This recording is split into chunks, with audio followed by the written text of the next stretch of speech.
করেছিলাম। এর আগে অনেক বিধায়কই ছিল, তার দ্বারাই হয়নি, হয়তো বিধাতার আশীর্বাদে এই বিধায়কের সহায়তায় আমরা এই কাজটা করতে পেরেছি। আগামী দিন সকলকেই বলবো আমাদের এই বিধায়ক যেন আমাদের আরো এখানে বিভিন্ন রকমের উন্নতিমূলক কাজগুলো করে। তার জন্য আমরা সকলে যারা বয়োজ্যেষ্ঠ আছি বিধায়ককে আশীর্বাদ করবো, বিধায়ক যেন আমাদের আরো বিভিন্ন রকম উন্নয়নমূলক কাজ করে এবং পশ্চিমবাংলায় যে উন্নয়নের ধারা অব্যাহত রয়েছে সেটা তিনি যেন আমাদের এখানে নিয়ে এইসব কাজকর্মগুলো করে আমাদেরকে এই মানবন্ধনী রেখাটা সকলের সামনে যেন তুলে ধরেন এবং আমাদের খুব উন্নতি হয়। পশ্চিমবাংলায় যে উন্নতিটা চলছে সেটা যেন ওনার হাত ধরেই আমাদের এখানে শুরু হয়েছে। বিগত কয়েক বছরে আমাদের এখানে দেখেছি যে একটা এমপি আমাদের এখানে জিতে গেছে, আমাদের এখান থেকে আমাদের এই লোকসভা কেন্দ্র থেকে জিতেছে। তিনি শুধু যেমন জগন্নাথের পুজো আষাঢ় মাসে হয়, এক সপ্তাহের জন্য উনি পুজো মাসির বাড়ি আসেন, 56 ভোগ খেয়ে আবার সারা বছর দর্শন হতে পাওয়া যায় না, পুজিত হয়, ওনাকে দেখা পাওয়া যায় না। তেমনি আমাদের এই জগন্নাথও তাই, যে সাড়ে বছরে একবার আসে, ওই ভোটের সময় আসে, আষাঢ় মাসে আসে না, ওই ভোটের সময় এসে এক সপ্তাহের জন্য তিনি ওই ভোট প্রচার করে ওই 56 ভোগ খেয়ে আবার ঘরে নিয়ে যায়। আবার তারপরে 5 বছর পর ওনাকে আবার দেখা যায় কোনো উন্নয়ন তা নেই। বিগত 27 বছর হয়ে গেল, যদি বিধায়কের মতো অল্প সময়ের মধ্যে একটা ছোট কাজ তিনি দেখাতেন তাহলে আমরা বলতে পারতাম যে আমাদের এখানে আমাদের এই সাংসদ একটা আমাদের হিন্দু সমাজের জন্য একটা কাজ করে দিয়েছেন। আমাদের এই বিধায়ক যথেষ্ট মানবিক এবং উন্নয়নমূলক কাজ তিনি করেছেন, অনেক কাজই তিনি করেছেন। হয়তো অনেক দাবির মধ্যে ছোট একটা কাজ করেছেন, ছোট কাজ দিয়ে আস্তে আস্তে বড় কাজ হবে। তিনি যে কথা দেন আর কথা রাখেন এটা তার প্রমাণ। ধন্যবাদ। দলের ব্লকের সভাপতি সুশান্ত ঘোষ মহাশয়কে উপস্থিত প্রাণ আছে, সহ অন্যান্য নেতৃত্বরা আছেন। খুব সুন্দরভাবে প্রসঞ্জিৎ বলেছে। আমি সবার আগে ধন্যবাদ জানাবো নবকুমার বাবুকে, যিনি এই ধর্মীয় পীঠস্থানের জন্য এই জায়গাটি দান করেছেন, ভক্তদের জন্য দান করেছেন। আজ থেকে 2 বছর আগে আমি এখানে এসেছিলাম, তখন এখানকার মানুষের সেই উৎসবের সময় আমি 2টি দাবি পেয়েছিলাম।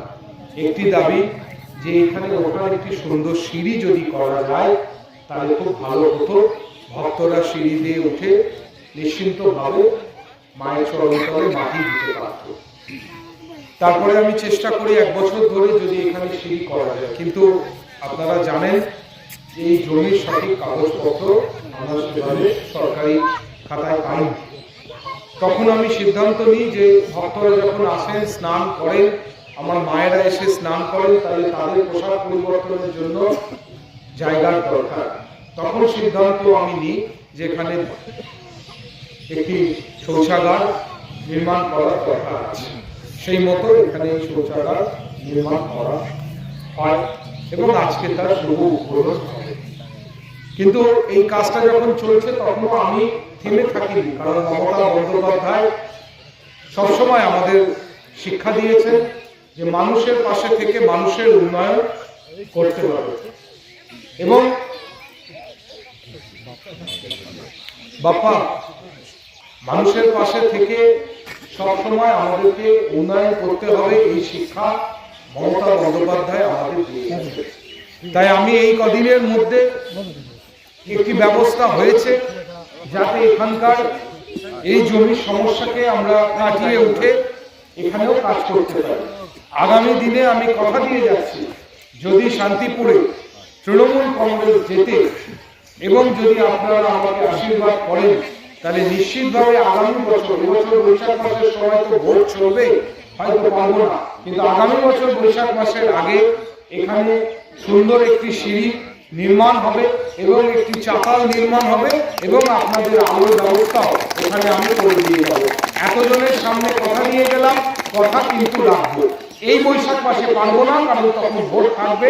সামনের বৈশাখ মাসে আমি এই কাজটা কিন্তু করে দিয়ে যাবো। কিন্তু আপনাদেরকেও মনে রাখতে হবে যে আমরা সারা বছর মানুষের পাশে থাকি, মানুষের উন্নয়ন করি। আমি শুধু ভোট চাইতে এসেছিলাম আর তারপর সারা বছর আমাকে দেখতে পাইনি, এটা কিন্তু হয়নি। এই নিয়ে 3 বার আমি এখানে এলাম এবং এসে আপনাদের সাথে সাক্ষাৎ করে গেলাম। আগামী দিনে আমাদের সবথেকে বড় দুশ্চিন্তার কারণ যেটা সুশান্ত ঘোষ বলছিল যে আজকে এইখান থেকে বিডিও অফিসে আমাদের যেতে হচ্ছে শুধু এটা প্রমাণ করার জন্য যে আমরা শান্তিপুরের মানুষ, আমরা পশ্চিমবঙ্গের মানুষ, আমরা ভারতীয়।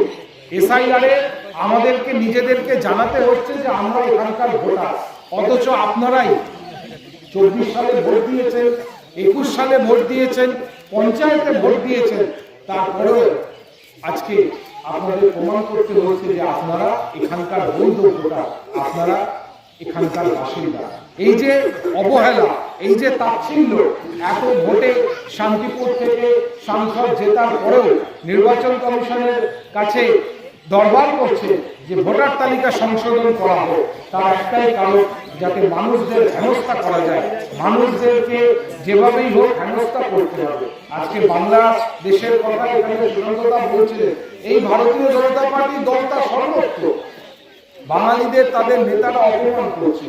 তাই বঙ্কিমচন্দ্র চট্টোপাধ্যায়ের মতো মানুষ তিনি বঙ্কিম দা হয়ে যান, রবীন্দ্রনাথ ঠাকুর তার পদবী ভুলে রবীন্দ্রনাথ সান্যাল হয়ে যান তাদের কথা। সেই জন্য এর জবাব কিন্তু আগামী দিনে আপনাদের দিতে হবে।